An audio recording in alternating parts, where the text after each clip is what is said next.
pledge of allegiance. Pledge allegiance to the flag of the United States of America and to the republic for which it stands, one nation, under God, indivisible, with liberty and justice for all. Roll call, please. Councilmember Guiana? Yes. Councilmember Carter? Here. Councilmember Fiorito? Yes. Councilmember Wells? And Mayor Miller. Here.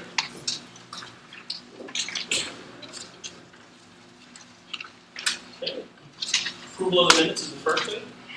Was everybody here on the 7th of September? Yes. Okay. Anybody like to offer the minutes? I'll offer. I'll second it. Councilmember Guiana? Yes. Councilmember Carter? Yes. Councilmember Fiorito? Yes. Councilmember Wells? Yes. And Mayor Miller. Yes. Minutes of September 7th have been approved. Okay, we're going to open up the first public portion for the consent agenda and any other. Anybody have any questions on the consent agenda? So, yeah, we're going to pull 16204, and the reason being is the bid came in roughly 60 to 40% higher than anticipation. Mr. Carr will talk to that after we do the consent agenda a little bit because he's involved in the ongoing situation there. It's not a bad thing, it's a good thing in my mind. Any questions on the consent agenda with 16204 being pulled? For an explanation to come in a little bit. Seeing none, I'll close that portion. I'll offer the consent agenda minus 16204. I'll second. Councilmember Guiana? Yes. Councilmember Carter? Yes. Councilmember Fiorito? Yes. Councilmember Wells? Yes. And Mayor Miller. Yes. Consent agenda items have been approved. Thank you. Mr. Carr, can you briefly speak to 16204 and what's going to happen tomorrow? Yes, as we all know, Valley Street, we have an ongoing problem down there.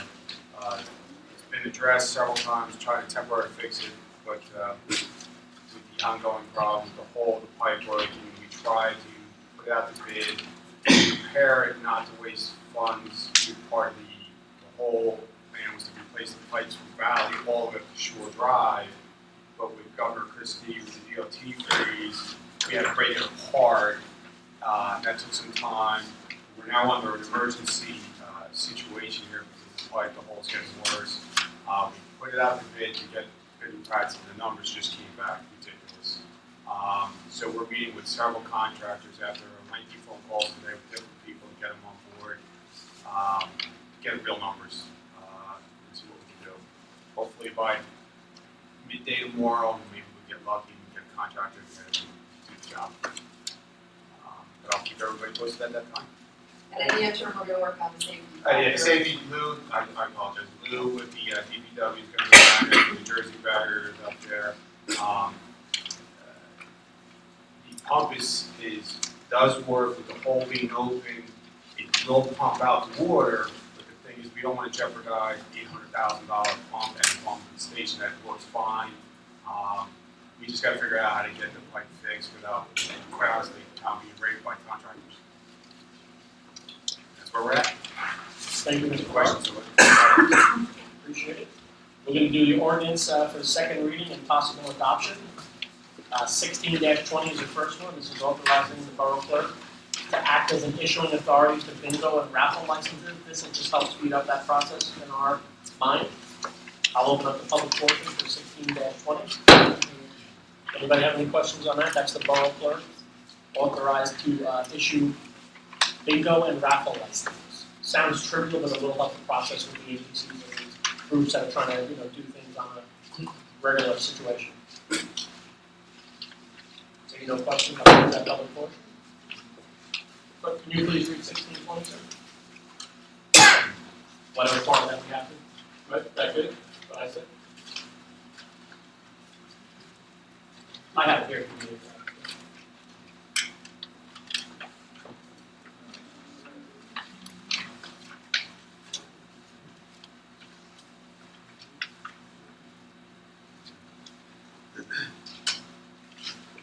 Whereas in accordance with the bingo licensing law NJSA 5:8-24 to 5:8-49, and second, the raffle licensing law NJSA 5:8-50 to 5:8-77, and second, the governing body is authorized to issue bingo and/or raffle licenses for fundraising purposes to certain organizations serving a religious, civic, charitable, veteran, fraternal, or similar purpose.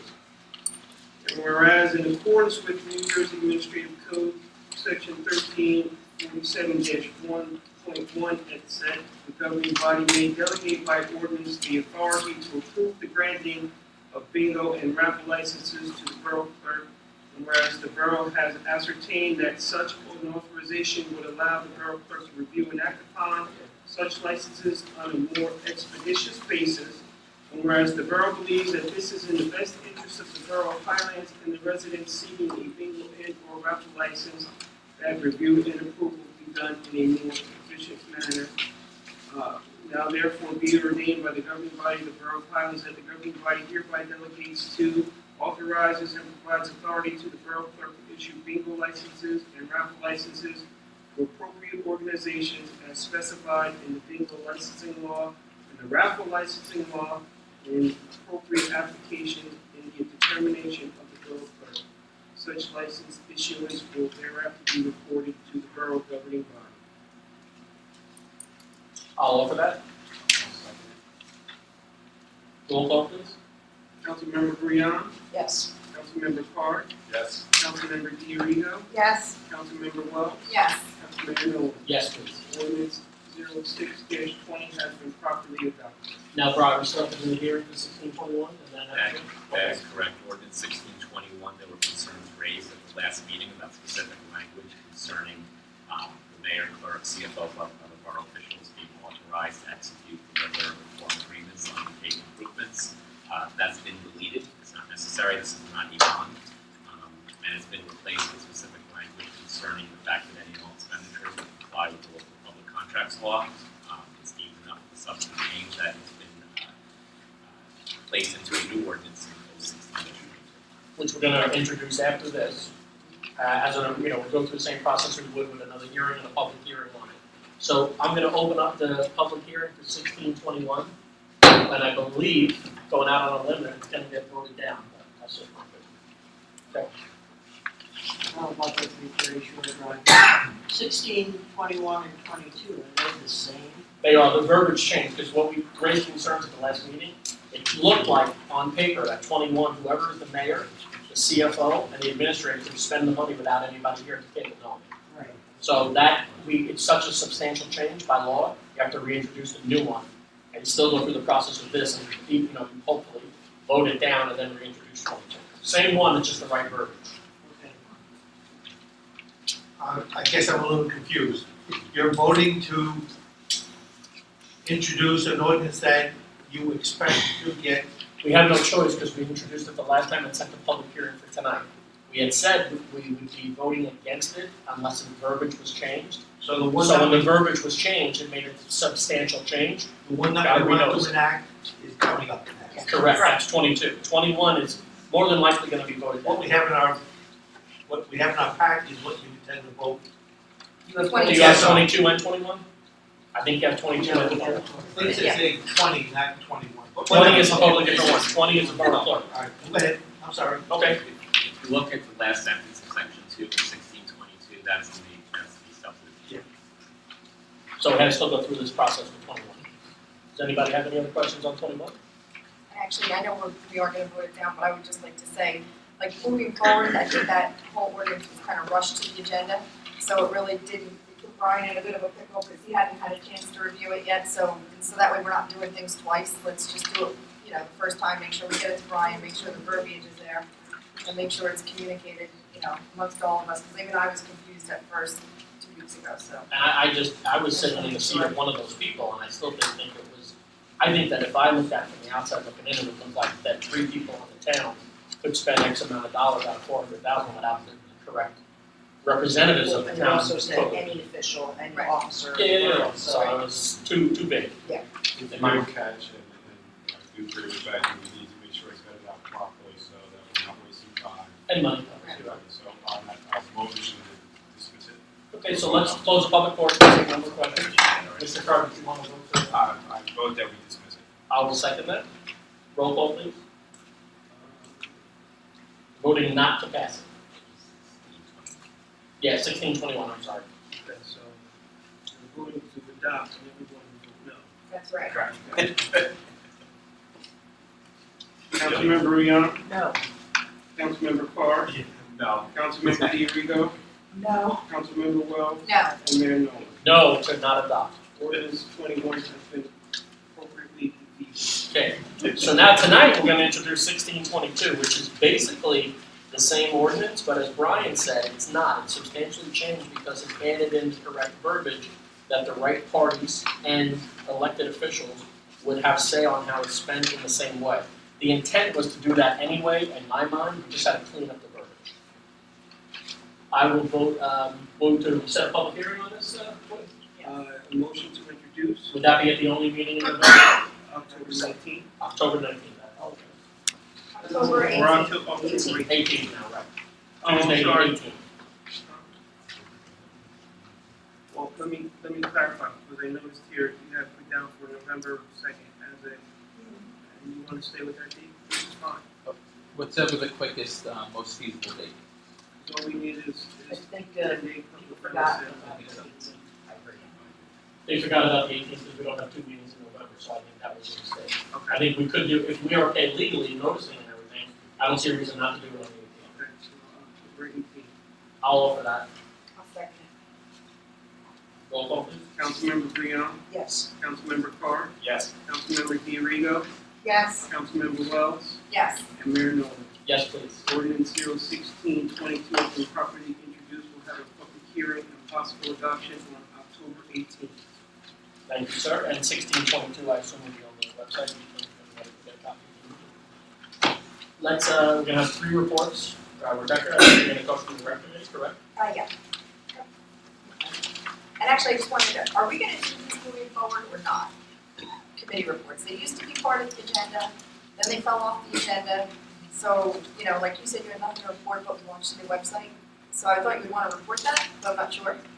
So, I'm just trying to, are we gonna do committee reports moving forward? I don't mind, I like to report what we have going on, so.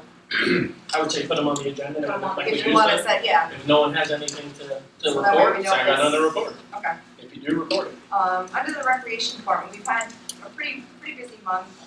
Kids on the Move is going, we've implemented, yoga in both the Kids on the Move program and at Patak Towers. We've implemented a basketball clinic, which has, taken shape through our rec committee as well.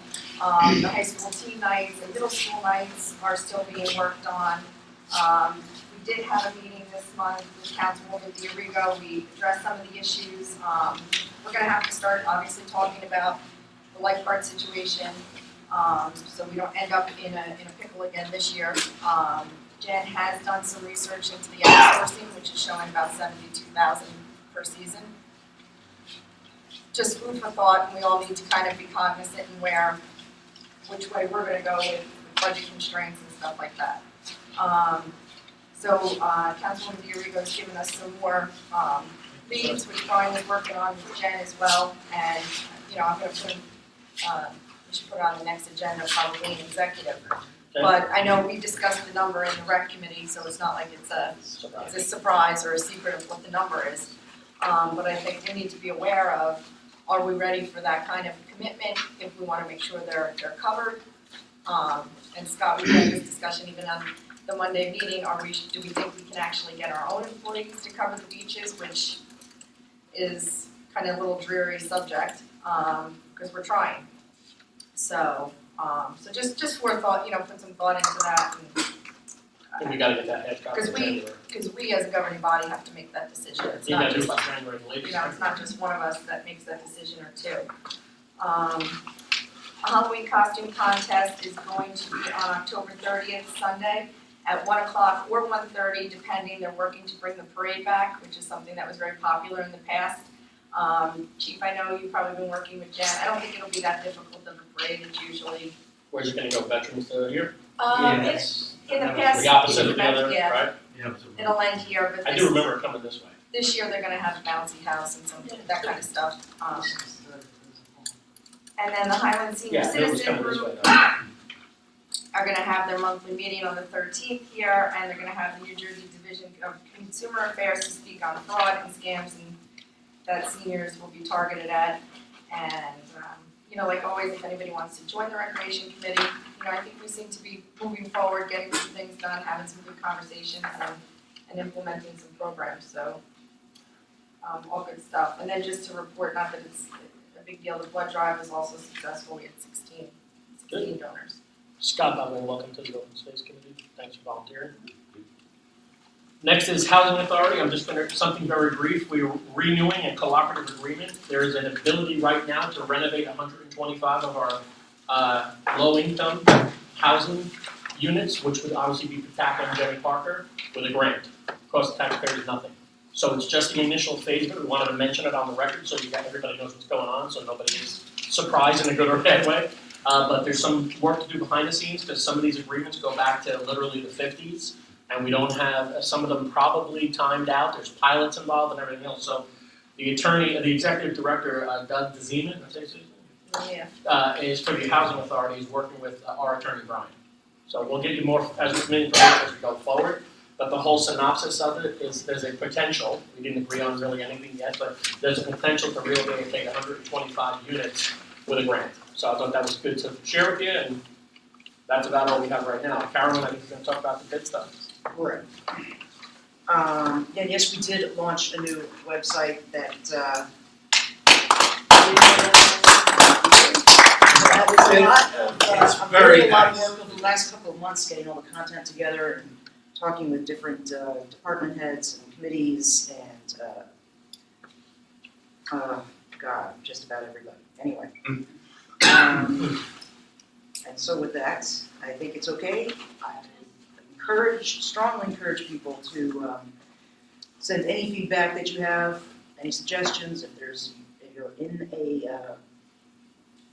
a committee or if you're in some sort of a community group and you've got something going on that you want everyone to know about, just let us know, and we'll get it over to the webmaster and we'll get it up on the website. What's the site? Highlandsborough.org. Alright. And for those going to the old site of highlandsnj.us, it redirects it to our Automatic redirect. automatic redirect. Automatically directed to the new one. Correct. highlandsnj.us automatically redirects to Right, highlandsborough.org. highlandsnj.org. That is the HPP Yeah. site, and I have been speaking, not speaking through email, both Brian, she, and I have asked Ken to take the government tile off his site because it leads to confusion as to what is the borough site and what is not the borough site, but we have not heard back from him yet. Okay, so next on to HPP. The farmer's market is going to continue until November 5th, weather permitting. Some details on the Clam Fest. It was very successful. It was quite a nice event this year. A lot of people came out, even though we had that little patch of rain on Saturday afternoon. The total income was a little over $80,000, and expenses were about 52, leaving with a profit of about $27,000. The Oktoberfest was rained out, as you all know, and it's been rescheduled for October 22nd, 12 to 7.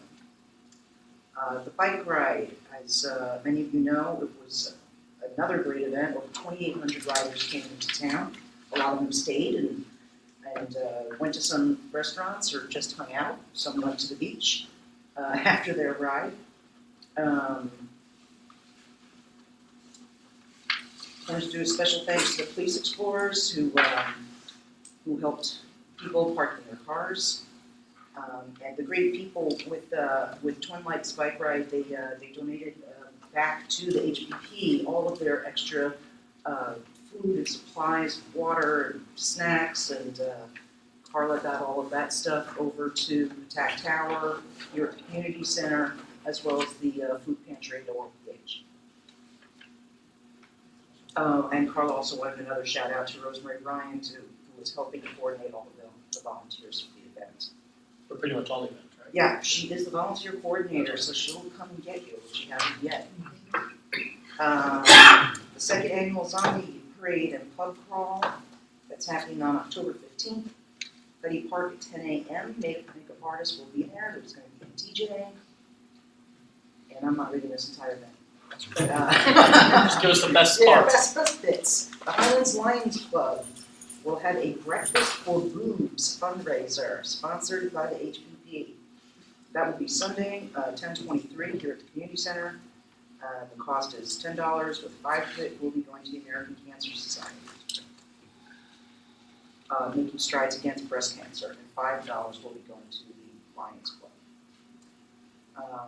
Visual improvements, we've had fall decorations.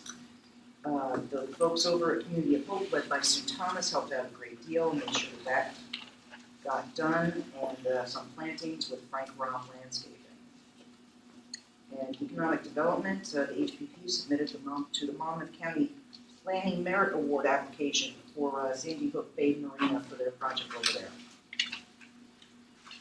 And that award, if he wins, will be in December, so we will let you know what happens there. Veteran Park update. HPP is going to be replacing a chain link fence along the waterfront behind the Daniel Playground, the one that's right next to where the water is, public safety thing. And they're also going to be replacing another chain link fence that goes between the private property and the park that's on the north side of the park. The project was presented to the borough administrator for approval, and it should be completed in the late fall. And DPW will assist in preparation for installing new fences. That is all. Thank you. I think we're trying to do a secondary fence around the Daniels Playground. No, they didn't. No. Okay, I didn't know No. that. That was part of it, that was talked about. It was talked out, but it's would Aesthetically? chop up the Yeah, park and make it look. Okay, great. Okay, so you wanna read your report? I'm not gonna read the whole report from Just highlights. Chief, but just, I wanna make sure that everybody is aware that the Coffee with the Cup is definitely Saturday, October 8th, not October 7th. I think it's been posted a couple different times, different ways. And I also would like to thank Chief for cleaning up, getting the cars off the sidewalk on Linden. I personally am appreciative of that, and I think a lot of people are, so thank you for doing that. Other than that, it's pretty basic, and I did not get a fire department report, nor did I get a first aid report. Please. Yeah. Oh, I'm sorry. Just to recap, the streetscape got delayed by 1 week because the stamper, when they did the mock-up, was not the same. So they thought it was the same, so we had to delay that a week. I do want to say, Officer Burden, that with the Linden Avenue with the repaving, that's you spearheaded that for us, and it's a great improvement to the community. So, Great job. That's it?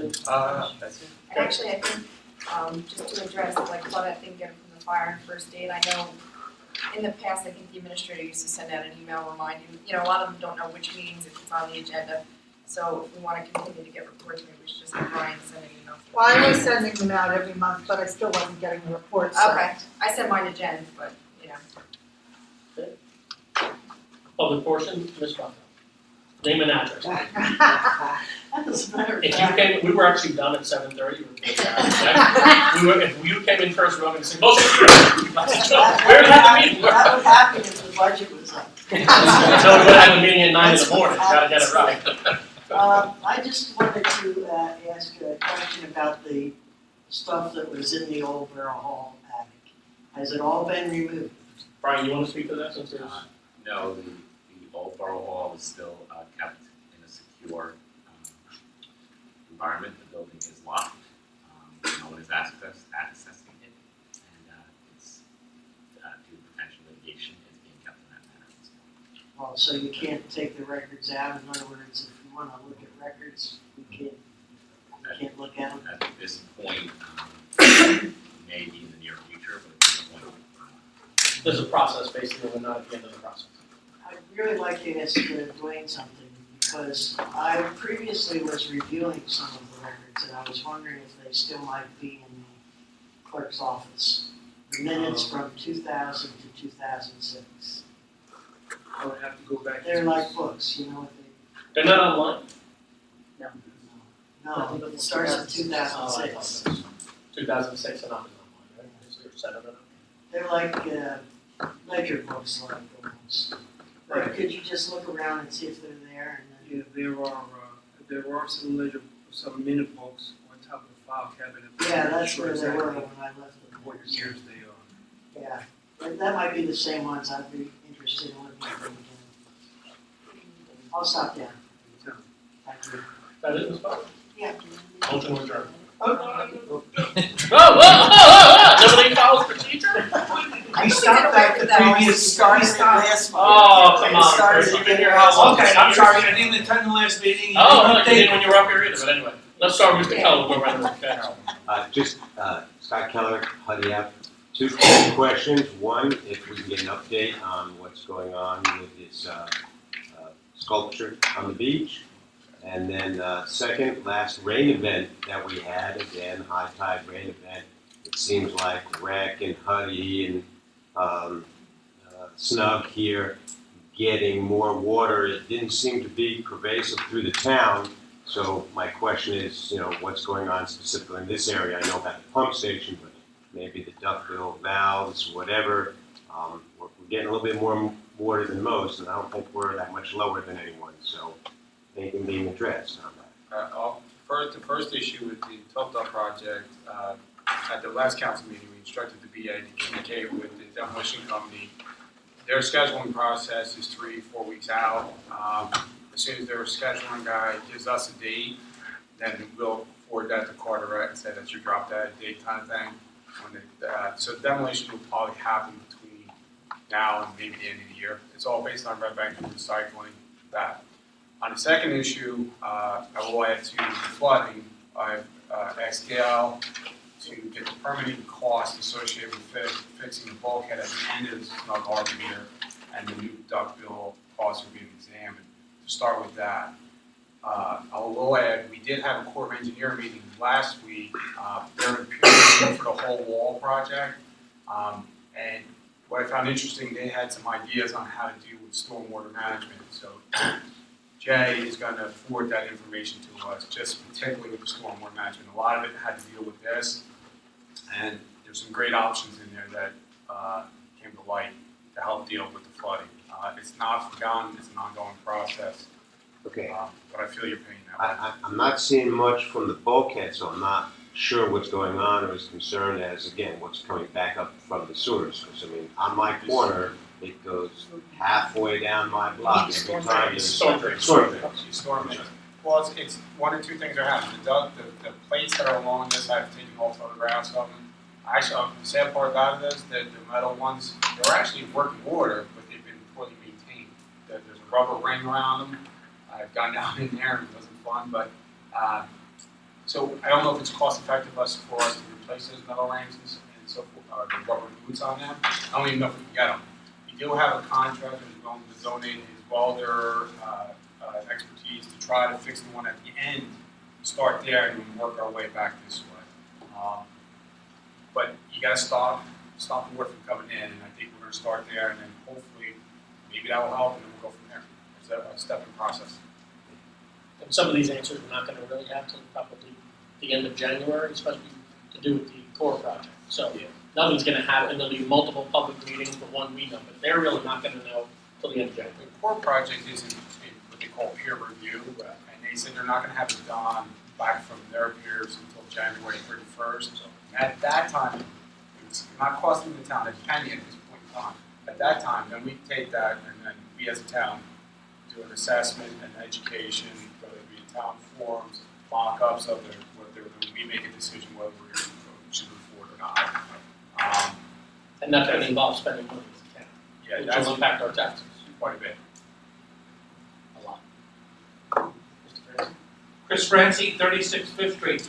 On the ordinance 1622, which you just introduced tonight, I looked at the changes, and it doesn't seem to be solved the basic problem. That is, yes, it authorizes it streamlines the process to bond smaller capital projects, which is good. I think everybody agrees with that. But at this point, the council has to rely on, the town administrator can move forward independently of the council on these projects. It seems to say that because it doesn't delineate that the council needs to approve projects above, say, pick a number, 25 grand.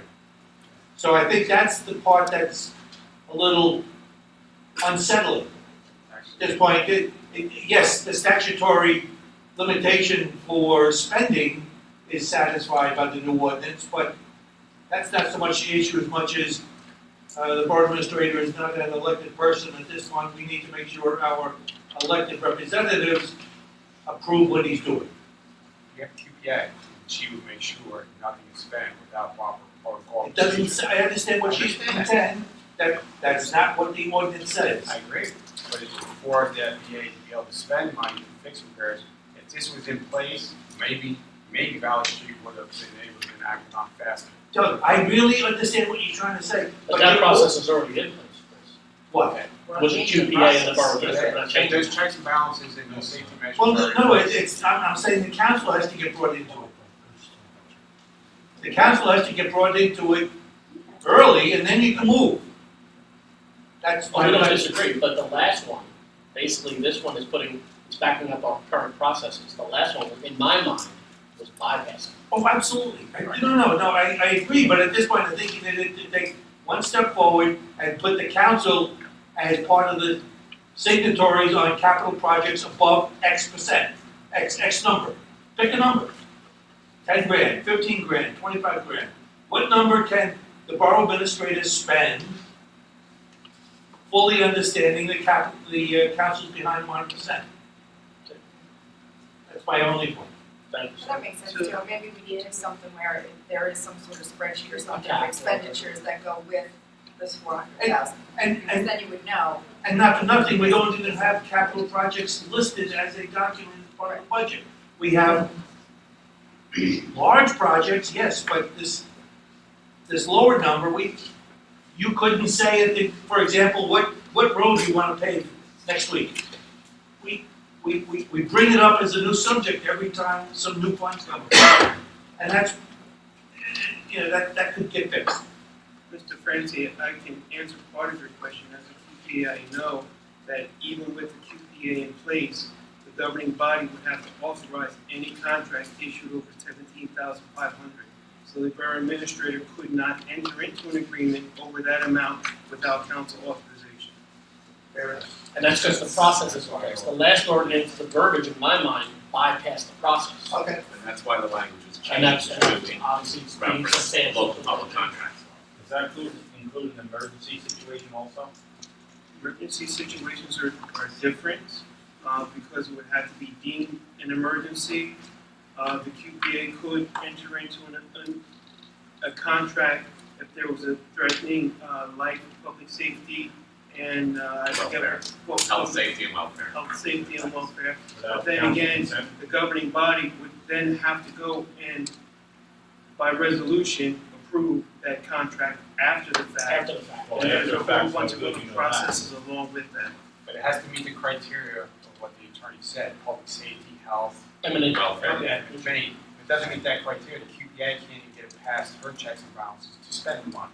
Has to be certified as an Yeah. emergency, and then 30 days thereafter has to be sent to the local department. Whole Government other state Services. paperwork that has to be filled out for that to be declared an emergency. And there's checks and balances, the DCA is involved at that point, so I don't think our QPA is gonna jeopardize her license or her well-being. Not Or by just law. expand it, period. Yeah. Yeah. I think the basic goal of the ordinance is good, so thank you, Dwayne. Mr. O'Neill? Well, what about the emergency down at the pump station down on Valley Street? That's part of the meeting that Mr. Carr talked about having tomorrow. No, but I understand that. That was declared an emergency and the contractor came in. Was everybody notified me of what? Well, they actually put it out to bid on, and it's on a No, different. start with the first. Oh, the first time. Actually, yes, everybody was informed, and everybody I'm just was, asking.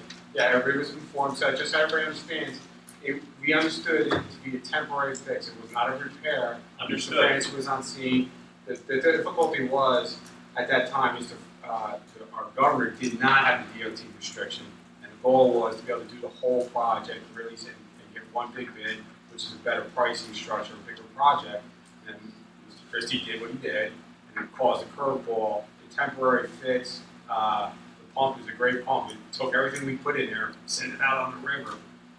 To my docs. But that's not what I asked you.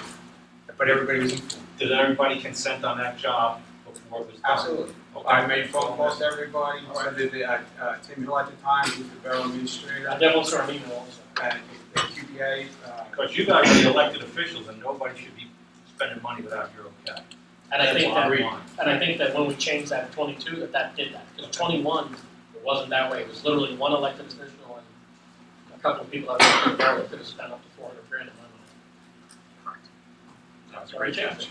And the initial expenditure on the temporary was less than 17, right? Yeah, they Was were, 4,500 or 4,400. no, the initial was less than about $1,400 or something like that, and then. So it wouldn't have fallen in even into. It wouldn't have fallen to any of us. Correct. So, and, yeah. Barbara Eugene, 28 Shrewsbury Avenue. You mentioned the housing authority got a grant.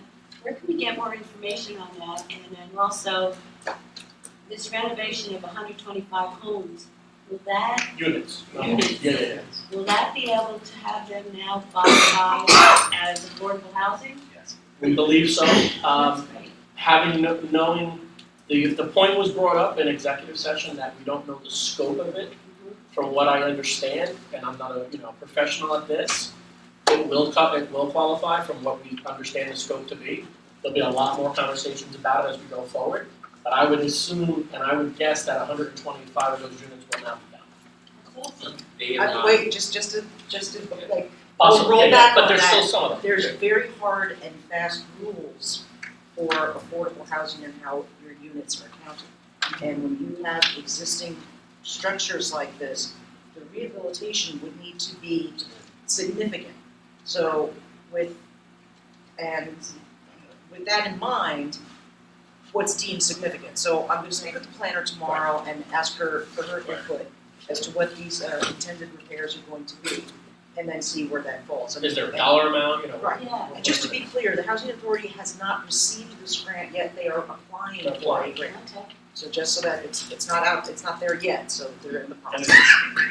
It's not really like it's a unit of housing gonna be repaired. It's a lot of it is the physical structure, not each individual unit.